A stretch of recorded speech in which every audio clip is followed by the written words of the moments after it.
Hey everyone, welcome to my channel. If you are new here, I am Kate. It's lovely to meet you. And today we're doing my top 20 wishlist plants for 2020. So if that's something that you're interested in, then just keep watching.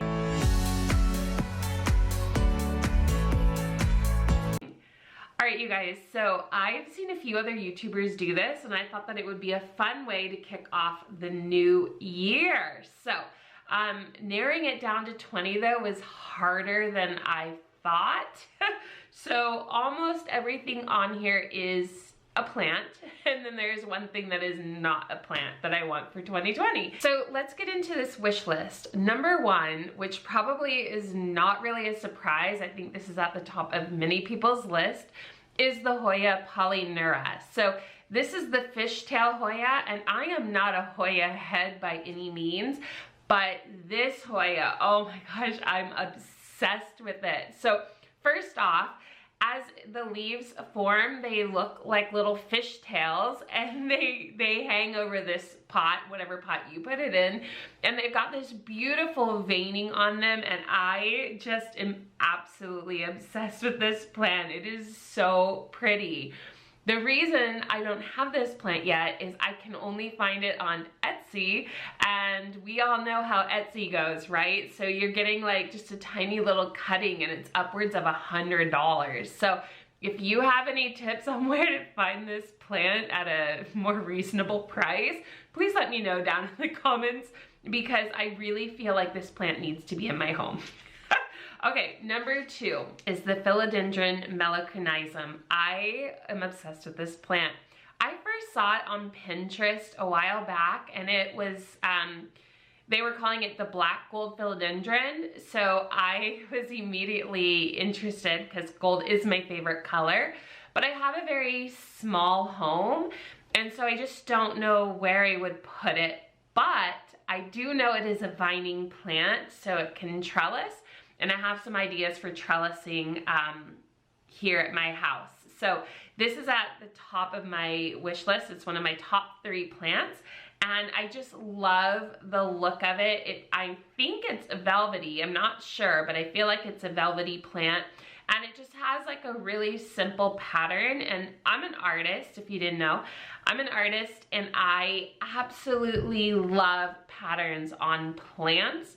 I used to be really obsessed with the Calathea mosaica because of the cross-hatching pattern on there. So yeah, Philodendron Melanism comes in at spot 2. Okay, so coming in at number 3 on my wish list, this is actually a fairly newer plant for me. It's the Monstera Standileana REO Variegata. I don't know if I said that right. But I've seen it at Peace, Love, and Happiness Club, and I absolutely love Monsteras. You're gonna see that Monsteras are one of my favorite plants, and I love green and yellow. When I paint, if I use green, I will always incorporate some yellow because it does remind me of nature, and this plant is just a beautiful combination of greens and yellows. And I love how like the color kind of variegates down. It feels like it's coming to like a point almost. It is absolutely, absolutely stunning. What I don't like is the price. I have only ever seen it at Peace, Love, and Happiness Club for $108. So this is still on my wish list. Okay, so plant 4 is the Monstera Picanha. I would prefer the variegated version, but as I'm sitting here and talking to you guys, I've realized that I actually have a lot of green and silver plants already. So maybe I just want the regular one. I love how this one, you can have it vine up, like you can have it trellis up, or you can have it vine down. I just think it's so cool. Now, I am gonna just let you know right off the bat, I am just a plethora of contradictions. So I'm not like a huge texture fan, but this definitely has different texture. It is not a smooth leaf by any means. It reminds me more of like a Monstera Peru, like that kind of a texture. So the textures that I don't like are the ones that you see on begonias, or like you have on cucumber leaves, tomato leaves, that kind of raspy. So this has the texture, but without that added raspiness. I don't know how else to call it. But so, yeah, I know that sounds very contradictory, but it's just really, it's a beautiful plant. So, yeah, I think the more I look at it, I think I actually just want the regular Monstera. Okay, so number 5 on our list is yet another Monstera. So this is the Monstera Dubya, and I really like the idea of shingling plants. I rent where I live, so I wouldn't want to put the Monstera onto a tree outside, where I think it would actually do the best, but until I own my own place, right? So in the meantime, I would just mount it onto wood or something like this and allow it to kind of shingle. The only concern about that is, and if any of you know, let me know in the comments down below, like what happens when it outgrows its board? Is it easy to take off and put onto a longer board? Like I don't know. So I think that's a big reason why I've never bought it yet. But it's really beautiful. Again, it's got that green and silver kind of coloration to it. And its patterning almost reminds me a little bit of like the Philodendron Chiana and a watermelon peperomia. Yeah, I just think it's a beautiful, beautiful plant. And I don't know how big they can get when you allow them to properly shingle to a tree, but I think I was watching like a Homestead Brooklyn, and she was visiting a guy in Singapore, and I think he had one that was quite large. Like the leaves, like once they adhere, they like so instead of being like up, they like go flat to the board and they get bigger. So if I remember correctly, and I definitely would like to have this plant in my collection. Okay, what number are we on? I think we're on number 6. Correct me if I'm wrong. Okay, so this one is gonna be these teeny little tiny cactuses, and they're called Astra Fightin, and they have the most beautiful designs on them. Like I look at each and every one and I'm just like gagging. I'm gagging. I like wig, right? I just think they are so gorgeous. And what's great about them is I have a really great outdoor garden, so they would do really, really well out there. And I feel like I could get them to grow and reproduce really, really well out there, because cactus do really well in my backyard. Did I mention how really well it would be out there? But yeah, I just think like an Astra Fightin, it's just, they make me, when I look at them and I look, there are so many different ones out there and there's so many different options, and I just, all of them. I will take all of them, but I think they're like not the cheapest. And from the most part, what I can find online is just seeds. So if you happen to know like a guy or a girl or a person, a business that sells Astra Fightin at like, not seeds, but actual little live plants, yeah, hit me up down below. Okay, moving on.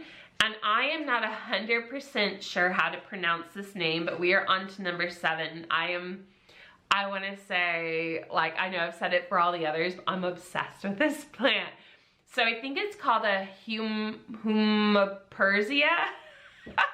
Humipersia. I actually went onto YouTube and had them pronounce it for me, but however you pronounce it, Humipersia. Wait, let's look this up. Humipersia. Humipersia. Humipersia. Humipersia. Humipersia. Humipersia. Humipersia. Humipersia. Humipersia. Humipersia. So I think it's Humipersia. Okay, so there is this one, and I'm not gonna pronounce it. I know I'm gonna butcher this, you guys. You don't need to troll me, I already know. Numa Lares. Okay, so the Humipersia numularifolia, this plant reminds me very much of like Rhipsalis, so they hang down like a jungle cactus does. And what's so cool about this, you guys, is it has these, yeah, it's like almost looks like it's kind of braided, but then there are some parts that are quite large as well. And in a way, it kind of reminds me slightly of a watch chain succulent. So if you've ever seen those, it kind of sort of reminds me of those. And I just absolutely love the way that it'll grow. It'll have like a really long line and then it'll split, and then from there it will split, and I just think that that is beautiful. It's a gorgeous color of green, and yeah, I just think it's a beautiful, beautiful plant. So now we're gonna go on to one that's almost exactly similar. It's number 8, it's a Rhipsalis Paradox. So this also looks very much like the previous option. Notice how I didn't say it, right? But I think that it's just a little bit thicker. If I had to choose between the two, I definitely would choose the Humipersia, just because I don't have any of those and I already have a Rhipsalis. But would I like both? Yes, I would. So I think that that is, yeah, that's a really cool one. Now, number 9 on the list is a Hoya Eskimo. So Hoya Croniana. And I recently went to this really amazing nursery in Encinitas, and it's called Andy's Orchids, and I got a Hoya Curtzii, and I thought when I saw it that it was a Croniana. I thought it was a Hoya Eskimo. It's not. I think the difference is that the Hoya Eskimo is white, has more white on its leaves, whereas the Curtzii is more kind of like a silverish in green, and the Croniana is more white, and I think that the leaves are bigger. Problem is, I've only ever seen it for sale on Etsy, and again, we know Etsy is really expensive. So, yeah, would love to have one of those. If you know a person that sells them for cheaper than Etsy, let me know. Okay, and then the last one on this wish list before we move into like the next 10. So the last one in the first 10 is the Begonia. Now, you guys, I'm just gonna say it. I think begonias are fugly. I don't get begonias, like, in the slightest. I don't get it at all. I'm actually gonna make a video on how ugly I think begonias are. If you are a begonia person, I am sorry. I don't get it. Okay, so, but you know what? I love succulents, and a lot of house planters think succulents are ugly. So, you know, to each his own. So this is the Begonia Darth Vaderiana. So this begonia is probably one of like 2 begonias that or maybe 3 begonias that I'm like, okay, that's kind of cute, right? I absolutely love this plant. I love the leaves on it. It doesn't have like that weird, like raspy begonia texture to it. It looks really smooth. And then it's got like this kind of like lighter trim, and the inside is really dark. So for me, I'm hesitant to actually, you know, pull the trigger and get this plant for 2 reasons. One, I have a really small house, so running a humidifier is potentially can cause a lot of mold, so I only run it on occasion, and I'm pretty sure this plant needs a lot of humidity. So that is definitely a deterrent. Now I want you to hang on to this list, because later on there's going to be something on my list that could change my mind about getting this plant. So definitely stay tuned for that. Also, if you're not already subscribed, hit that subscribe button. We've already spent this much time together, you know? Ring the bell, hit a like, share, comment, whatever you feel comfortable doing. And let's get this fam growing. Okay, So this plant is absolutely stunning. The second reason though that I'm hesitant to get it is because I know that it is endangered in its native habitat, and I want to find a seller that I know hasn't gone and poached this plant. I do know that part of the reason it's endangered is because of like habitat loss and everything. So it is important that we get these plants into cultivation so that they don't die out forever. But I need to find a seller that is like reputable, that I know hasn't like poached the plant, if that makes sense. Because I think actually the very first person poached it and brought it back to China, if I remember correctly. So that is, you know, that's always like the hard thing about these beautiful plants, is you just don't know how they got there, right? So those are like my top 10. Now we're gonna move on to the next 10. And I have loved these plants for so long, but there are certain reasons that I just could never pull the trigger. So let's get going, shall we? Number 11 is a Philodendron gloriosum. I love this plant. I love this plant. It makes my heart like so incredibly happy. I love it, love it, love it. But it gets really, really large. And again, I have a really small space. So I would love to have this plant. I just don't know where she's gonna go. So I have to figure that out still. But she is a stunner. Those green velvety leaves, and they get so massive. I feel like, you know, they would get bigger than my head, and I have a big head. So I just think they're gorgeous.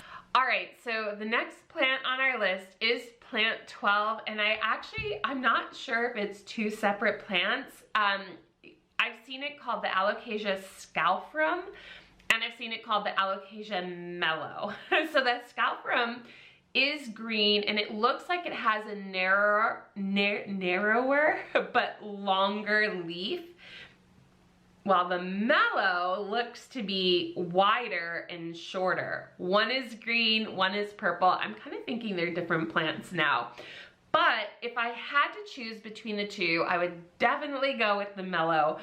This plant, you guys, I don't even know where you would find it. This is like a plant that I cannot find anywhere. This is like my plant that I'll probably never find.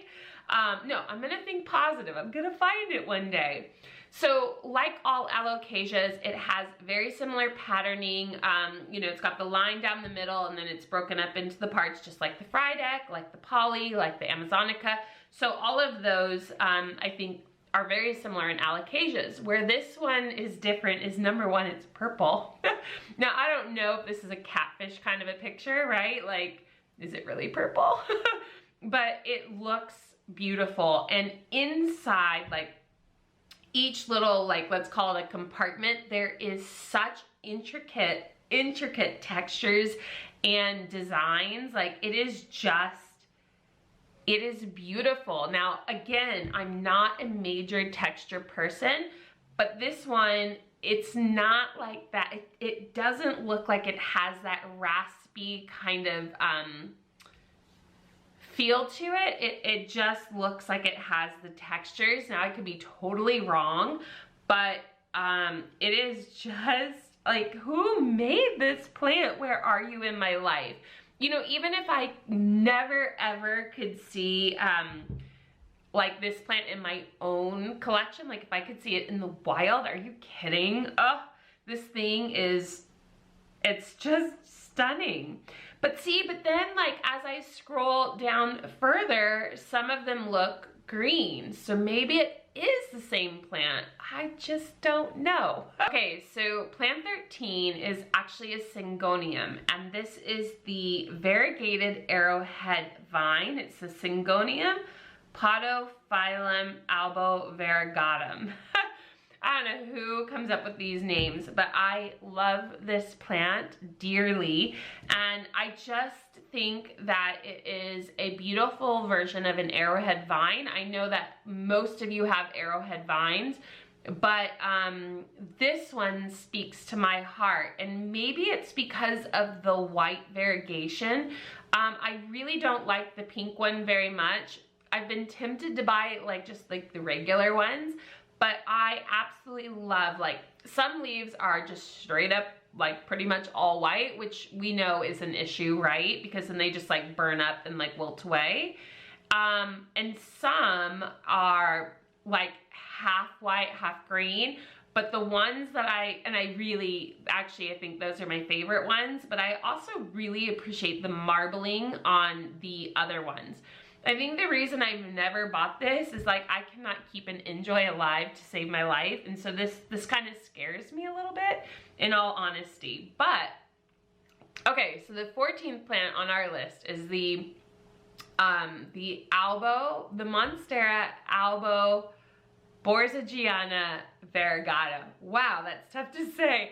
I mean, who isn't obsessed with this plant? Everybody wants this plant, but you know, as much as I want this plant, I can hardly keep my Thai constellation alive, and I think that this would really struggle. So I think this is a plant that, you know, I'm hoping by the end of 2020 I will have better like indoor houseplant skills. Outdoor houseplant is on point, okay? So, but indoors is like a whole new ball game for me. So I think before I would even consider putting a price down on this, I would want to make sure that I understand how to properly take care of it. I mean, that's the thing about any of these plants, right? We could all say like, oh, I want this plant or I want that plant, but you have to really think about, you know, how well can you take care of plants too, you know? So, and also I'm hoping like if I wait until closer to the end of 2020, you know, maybe it'll be a little cheaper because they are expensive. I mean, I've seen people get totally taken advantage of on them, and yeah, I don't know, they're just gorgeous. Now, speaking of expensive plants, we're gonna go to one that's even pricier, and this is the Monstera. I told you I love Monsteras.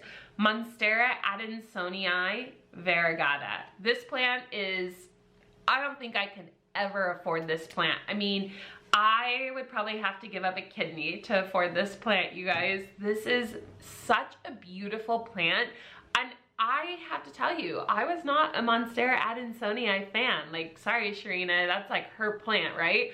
Y'all know Sharina? I love Sharina. Okay, so I just really love this plant. I've grown to love Monstera Adansonii tremendously, but I still don't know how to take care of them the best yet. So I just, for giggles, I went on to, I forget, oh, I can't remember the Instagram handle now, but there's an Instagram seller from Indonesia, not Green Spaces ID. I know that's the one that's like going around right now, but I can't remember what it is. And I saw that they had a Monstera Adansonii Variegated, Variegated, I don't know. Anyway, and so I asked, and they were like 1,500. And like, what's the guarantee that it's gonna make it from Indonesia without any harm? Like, I don't know. And then I thought this was super dishonest. I saw this Etsy seller, I wish I could remember her name right now, and she had one and she was selling it for like 2,500 bucks. And I just thought, you know what? That's somebody who's gouging. Cause, you know, I mean, come on. Like, people want something, sure, and it's rare, but eventually if enough people buy it, I mean, think about like the Pilea peppermioides, however you say that plant. That thing used to be so expensive, and now it's not, because it's so easy to propagate and everybody has them. So that's another thing to kind of think about, is when you're buying plants, really what's like in your budget, and also if like everybody's buying them, like the rarity of it's gonna go down, right? So definitely on my wish list, you know. I feel like number 11 through 20 is kind of like my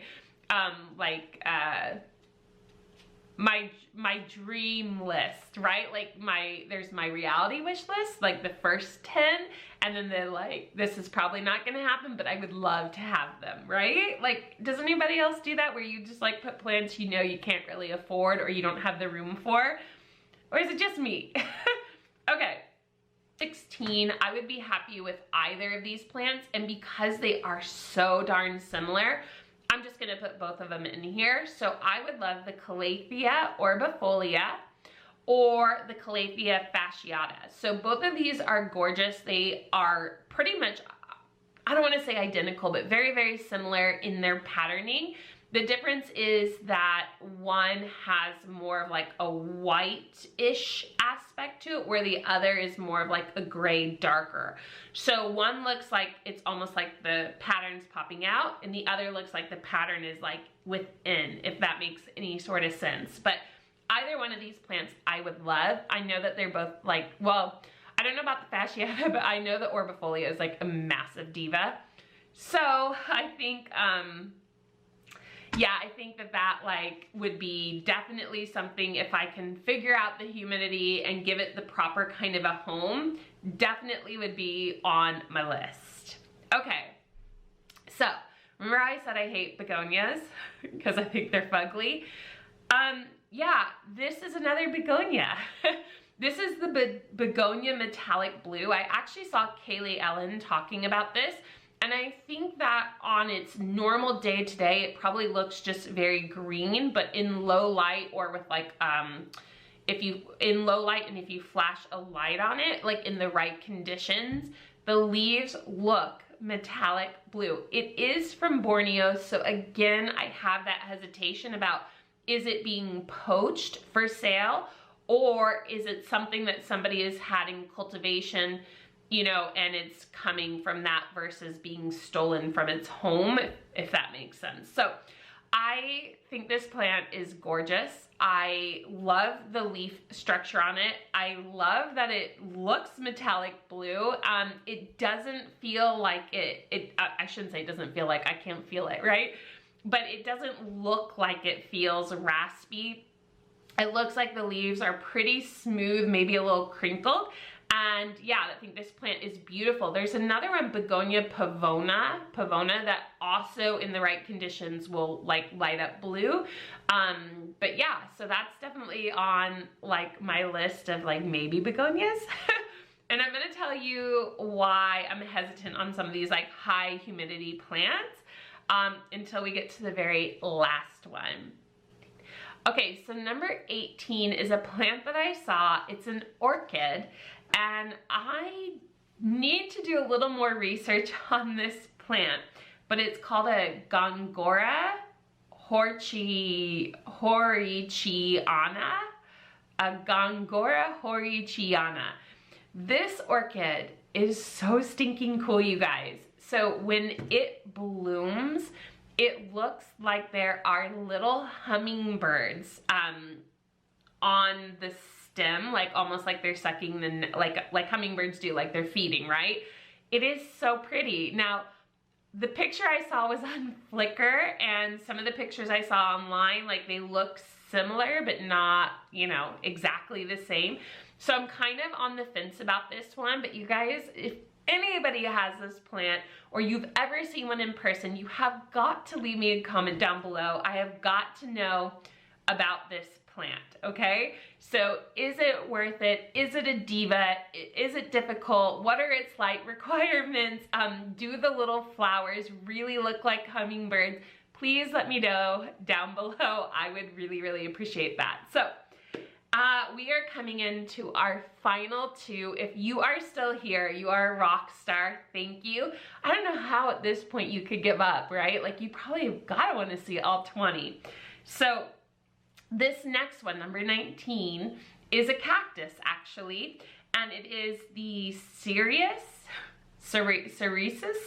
I'm like, you would think I could pronounce things. I'm a teacher. Cereus forbiesi spiralis. So this is the spiraling cactus. It is so pretty. I have seen them at nurseries, so I do know where I can pick some up. I'm just hesitant about the price. I think cactus in general are very expensive. I have tons of cactus outside. Well, I used to have tons of cactus. I have some cactus still outside. But yeah, this one just speaks to my heart. I love that it like grows really tall and then it spirals. I just think everything about it, it's kind of got a blue color to it. So I know, I really think it's a beautiful, beautiful plant. So, and probably like for those of you who are not very good, like I am much better at outdoor gardening than I'm at indoor gardening, but I'm really trying my indoor skills.